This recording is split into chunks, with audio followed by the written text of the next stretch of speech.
All right, let's get everything started. Hi, so my name is Parth. I work at August Home, and today I am delighted to be discussing how to write your first custom operator. So, first of all, I work at a company called August Home. We make Bluetooth, smart locks, and other smart home access hardware.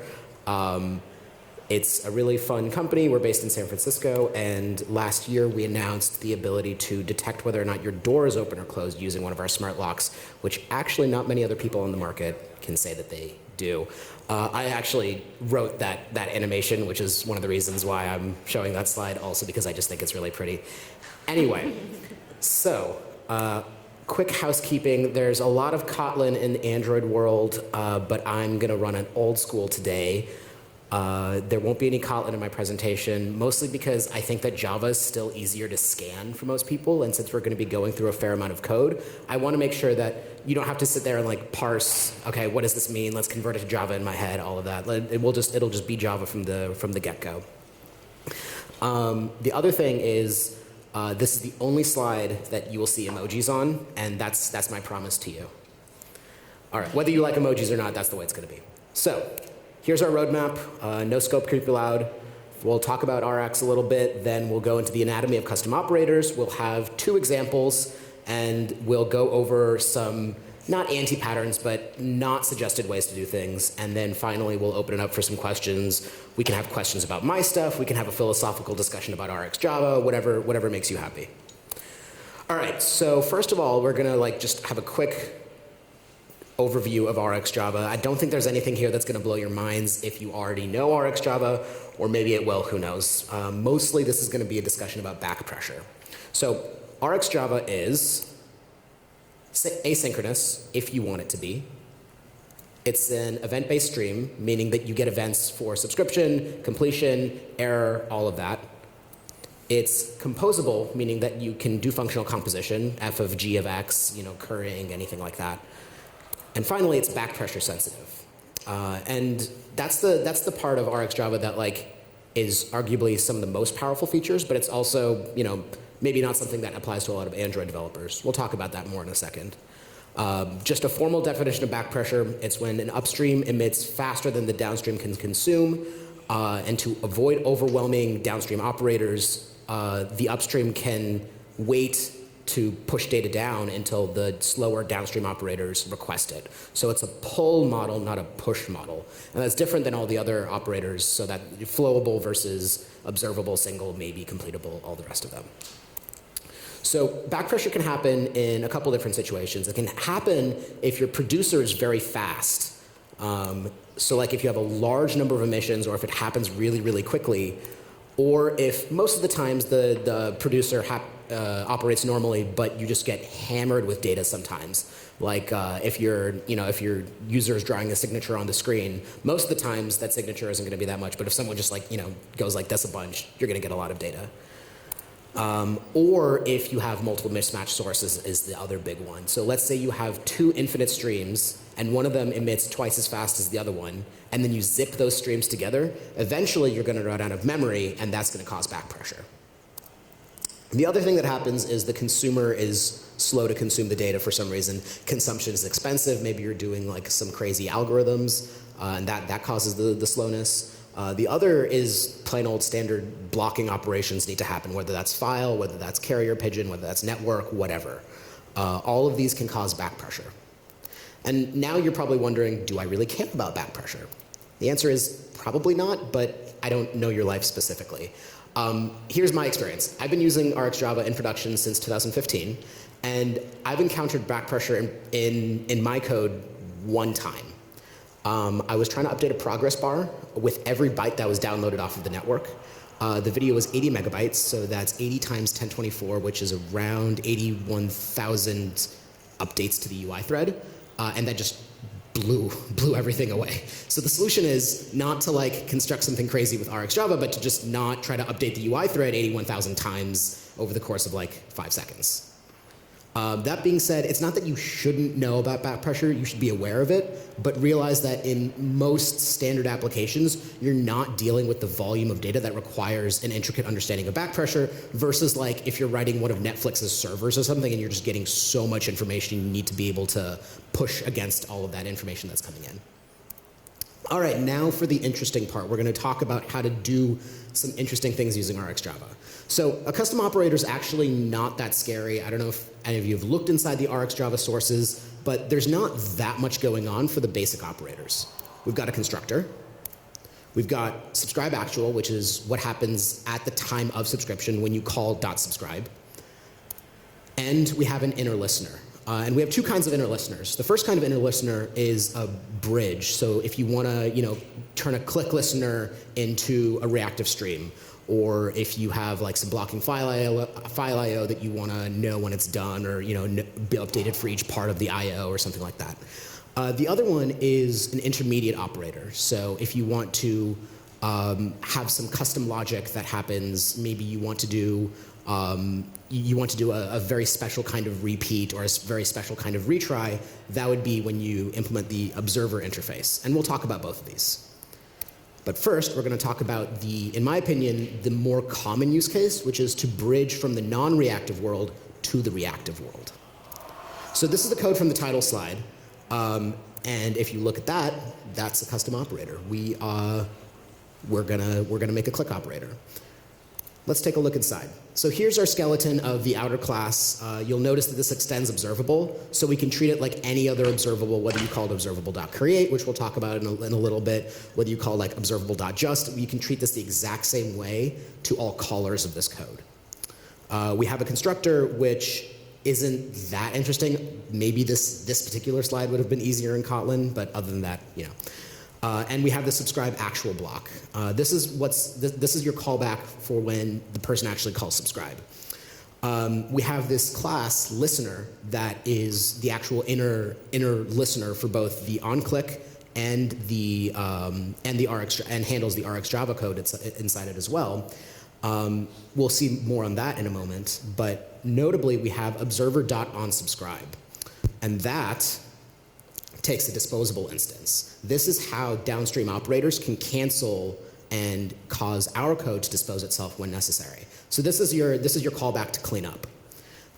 Notice here that we set the onClick listener in the subscription.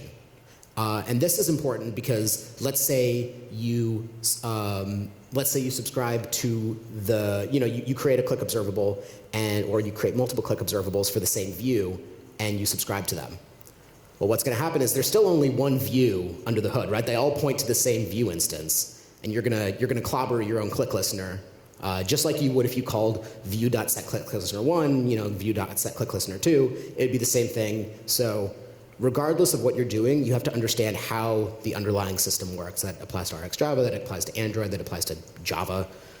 Enough about that. Let's check about the inner listener. So, as you can see, we have something that implements onClick listener, and we have something that extends the main thread disposable class. Main thread disposable is an internal API to Rxjava, but it's pretty stable. I don't think it's going anywhere anytime soon. It basically just ensures that the subscription occurs on the main thread, which is a good idea when you're dealing with views. If you're not dealing with views, then you don't necessarily have to subscribe on the main thread. But we have our constructor, which is the most boring thing in the history of humankind, so we're not going to go over that. But we have onClick. It's pretty simple. If we haven't been disposed, then we'll fire the click listener, or we'll fire the observer, which is our downstream. Now, if you've read the source code to Rx binding and been like, oh, I wonder how Jake Wharton makes his click listeners, it's pretty similar to this, honestly. The difference is that I'm sending boolean.true as opposed to creating a new object, just because boolean.true is a ready-made singleton. I just think it's nicer and a little more clean that way. You can do whatever makes you happy. The if disposed isn't strictly necessary, but in a lot of situations where users are clicking buttons or interacting with views, oftentimes this can occur near the boundary of when there's a configuration change. And this basically ensures that if there's a configuration change or something that causes the activity to become invalidated, you're not going to be sending click events near that boundary. If it's been disposed, we're just gonna shut off the stream. And finally, we have the onDispose, which is going to be passed in from the observer.onSubscribe as we saw earlier. It's pretty easy. We just null out the click listener. We might not even have to do anything. You might be asking, well, why do we need to null out the click listener? I don't have to null out click listeners inside my activity or fragment. And that's because the reason why is because we have an instance of the listener being passed in. And the last thing we'd want is that listener to hold on to a copy of the view to hold on a copy of the listener, and everything just kind of stays in memory forever. You just shipped a memory leak. Depending on who you talk to, this might be overkill. Some people think that depending on the operating system, the GC will kick in, detect the cyclic reference, and just blow everything away for you. But I don't know if you want to be the person who ships a memory leak because I thought the GC would handle it. It's better to just handle it yourself, no problems. You don't have to just wrap, primitives downstream. You can, you don't have to send only primitive downstream. You can send objects downstream as well. This is an example of how to send multiple different event types within the same wrapper. So you create a seek bar event, and you can tell the person when the progress changed, or when the person stopped touching, or any number of events. You can use enums. You can use instance of. Don't use instance of, this is not a good idea, but definitely use enums or indef or string def or whatever. All right, so that actually wasn't too bad. That was a custom operator, and it's a template that can be applied to a lot of different use cases where you're trying to extend a custom operator, or where you're trying to extend from the non-reactive world to the reactive world. Now, let's go over a little more interesting example, which is implementing the observer interface when we're trying to build an in-between or intermediate operator in the middle of a stream. And for that, we're going to do a combination of map versus filter. So basically, you have one operator that does both the map, or the filter, and then the map operation. Notice here that it's a generic operator. It takes two generic parameters in and out. You could use single letter names I or O or something like that, but this is way more explicit just for the purpose of the talk. We have our constructor that takes a predicate for the filter, and it takes a function for the map. And you can see that the mapping function takes both an in and out versus the predicate only takes an in. All of this should be nothing about this should be like, what? What's he doing so far? And once again, we have a subscribe actual block, and we are just passing everything in. We'll handle the subscription and everything inside of the actual inner observer. Let's take a look at that inner observer, actually. So here's our skeleton, and we have, as you notice, a bunch more things going on. That's because we have to handle disposal from the upstream and the downstream, and we have to be sending we have to pass any disposal information downstream as well, because we're in the middle and things could happen upstream. Maybe there's a TakeUntil right above us that we have to pass down, or maybe something's happening downstream that we have to propagate upstream. Because we're in the middle, we have to handle both.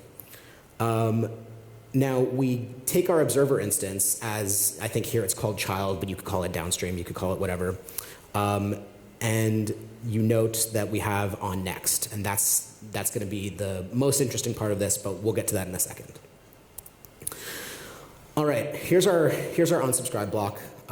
This is handed to us by the observer interface that we implemented, and this is, as I said, slightly more complicated before because we have to handle disposal from both upstream and downstream.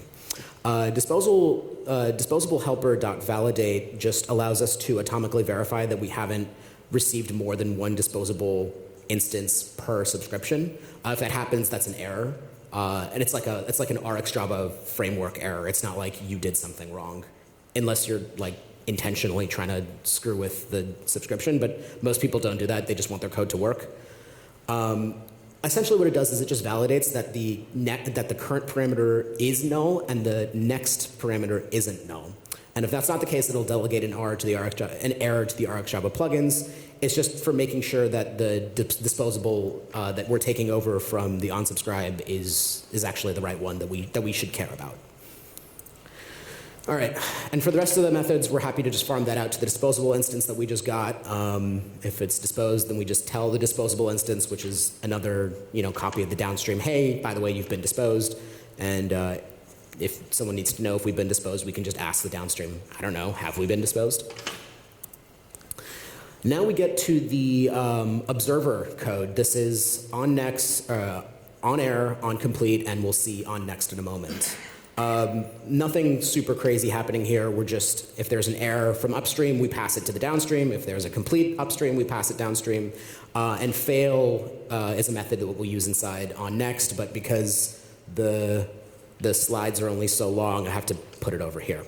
It doesn't do anything that interesting, but basically if there's an insane exception that occurs, like a Stack Overflow or a VM error or something like that, that's not something that you should really be handling in your on error block. This is something that like should be handled at a system layer. And so throw if fatal will do that for you. You generally don't encounter this in the wild unless you're, unless something truly exceptional happens. Here's the on next block. It doesn't once again do anything that eye-opening. We take a filter, we test the item that we're getting from the upstream, and if it passes our test, then we map it. True to Rxjava 2, we don't allow nulls anywhere. If we get a null, then we complain very loudly. But when we get our mapped value, then we just hand it to the downstream. So putting it all together, we have this completely production-ready Rxjava code that I didn't totally write in 5 minutes. We have our click observer, and that starts the stream. We have our custom filter map operator that we're using it with FlatMap. There's different ways to use custom operators depending on different interfaces that you might override. If you use the observer interface, or if you use any stuff that you've seen here, FlatMap is probably the best way. There's other things you can do if you look up the compose operators and the lift operators. Those are different ways to include your custom code in as part of the stream. All right, now let's talk about not things that can go wrong, but things that, like nuance that should be part of the discussion. Now, in Rxjava 1, Observable.create was like, in big letters, a bad idea. It didn't handle subscription well, it didn't handle disposal well, and it was pretty easy for developers to shoot themselves in the foot. So the Rxjava team decided, well, let's make it better so people don't shoot themselves in the foot. And they did. The disposal is a lot better, subscription's a lot better, you don't have nearly as many bugs in the implementation, and there's not as much ways that things could go wrong because the emitter object that you're handed is not just a raw copy of the subscription object, and that solves a lot of problems. But there's still ways that we can hurt ourselves if we use it wrong.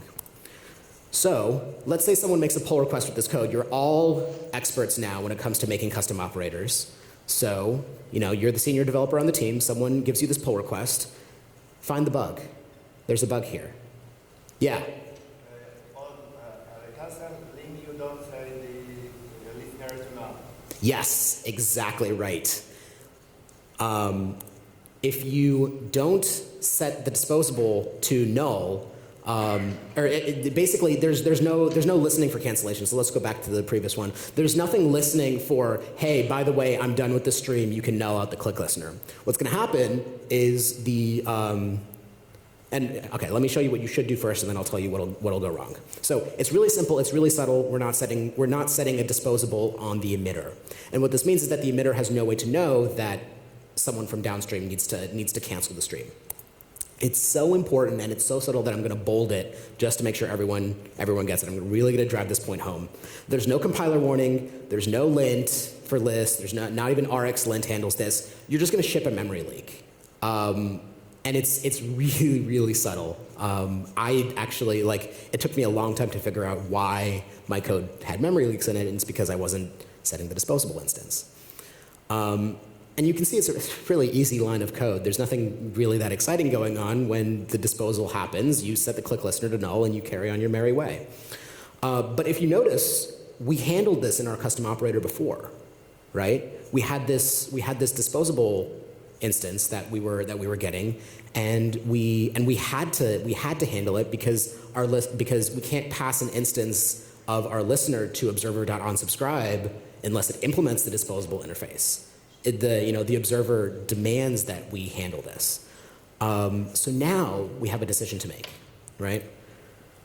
On one hand, we have a separate class with an inner class inside of it that handles all this for us, like we saw in the first few slides. And that's nice because handling the disposal is mandatory. You don't get a choice. There's not like, well, maybe if I remember to, maybe if the junior developers remember to. You do it, you're done, that's it. However, it's a lot of code. Even in Kotlin, it's going to be a lot of code. And the new thing seems to be write as little code as humanly possible, so that's kind of a point against this. On the other hand, Observable.create is literally 3 lines of code. You saw it, and it's very easy. You could make it a static, you could make it a static method and be on your way. It's very, very small. However, one more. There we go. However, it's really easy to shoot yourself in the foot. All you have to do is have a bad day. Maybe you're hungover. Maybe you're not feeling well. You forget to write this line of code, and suddenly you have a memory leak. There's nothing to warn you. All you have to hope is that your fellow team members remember that you shouldn't ship memory leaks, and they'll catch this mistake for you. Otherwise, it's out there. So I added this next slide because of the panel that was there on Rxjava. And so I just want to go over this really quick. I just want to clear some misconceptions about Rxjava. Rxjava is one tool in your toolkit. It's not an end-all be-all for everything. It is not a panacea to all of the problems you've ever had in your life. It's not going to fix your relationships. It's not going to make your, it's not going to make you communicate better with your friends. It's not going to, whatever. It's not going to fix your headache. It might cause more headaches. Whatever. It's one tool in your toolkit, and that means that it has pointy edges that you might hurt yourself with, but that also means that you can do things with it that allow you to be more expressive with your code. So please don't, when you're making your first custom operator, you're really excited about it, please don't put business logic inside of it. That's not what it's for. It makes your business logic truly untestable in a way that you never had even considered before. Even if you're putting all of your business logic in your activity, that's more testable than this. I would recommend not putting, just chaining a bunch of existing operators in a custom operator. I know we did an example of that, but that was instructive, not like, you guys should definitely do this. If you want to chain a bunch of operators, maybe you have a series of operators that happen a lot in your code, use transformers, observable transformer, single transformer. It's really, really useful. It's a very fluent way of adding adding chunks of operators to different parts of your code. Dan Liu has a great blog post called Don't Break the Chain. Highly recommend it. It was actually one of the first ways that I started understanding the difference between transformers and other kinds of custom operators. The good thing to do, in my opinion, is really just use custom operators for bridging your non-Rx code to your Rx code. Whether you have a dialog that you would like to move to the Rx world, so you can chain your click listeners with your dialogues, with your network callbacks, with your blocking file I/O. All of these things are things that are useful to move into the Rx world, so you can speak one language with all of them. Yeah. All right. Now this is honestly just scratching the surface. This talk could have been 4.5 hours. There's plenty of things that I haven't talked about. I haven't even said the word operator inlining, which is one of the big features of Rxjava 2 versus Rxjava 1, in that you can, the system has this ability to inline operators that it knows can be inlined. So if you call map 4 times in a row, it won't actually call 4 separate maps and do all the object creation. It'll just hand the result down to the next one. But you have to make your operator aware of how to do that. I haven't even talked about concurrency. I'm assuming that you're being a good citizen and not calling on complete on a different thread that you're calling on next on. Obviously, it's not a good idea to call different events on different threads. There's ways you can handle if you think that might be happening. If you think that maybe your just some of the custom code that you're injecting in, like your maps or your filters, whatever, might be doing that. But once again, that's probably a whole separate talk unto itself.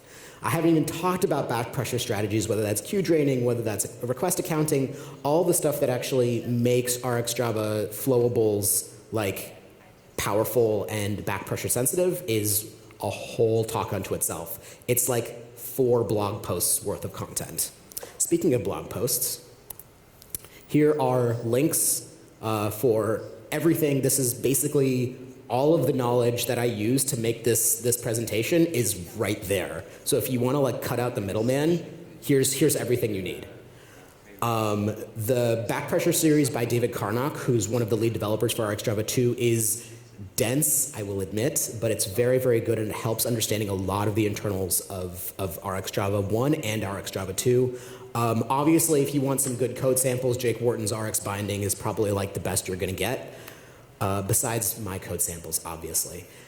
David Karnock has a whole series on how to write a custom operator. Some of it's targeted for Rxjava 1, some of it's targeted for Rxjava 2, but he goes into really wacky examples like how you deal with FlatMap, where you can subscribe to multiple things simultaneously and handle all of them in order. It's mind-blowing, like the kind of things you have to account for with that sort of system. There's there's another set of series on writing code for operator fusion. You would think that would be pretty simple. It's not simple. There's nothing with Rxjava that's simple. If you want the full code for the map filter hybrid, it's up there, and if you want the link to this presentation, that's there too. Finally, if you have any questions, you want to yell at me, you want to say that I did a great job, that's my email. You can contact me, and we can chat. We can also chat now because hopefully I think we have time for a few questions. But yeah, that's it. Hope you guys enjoyed it.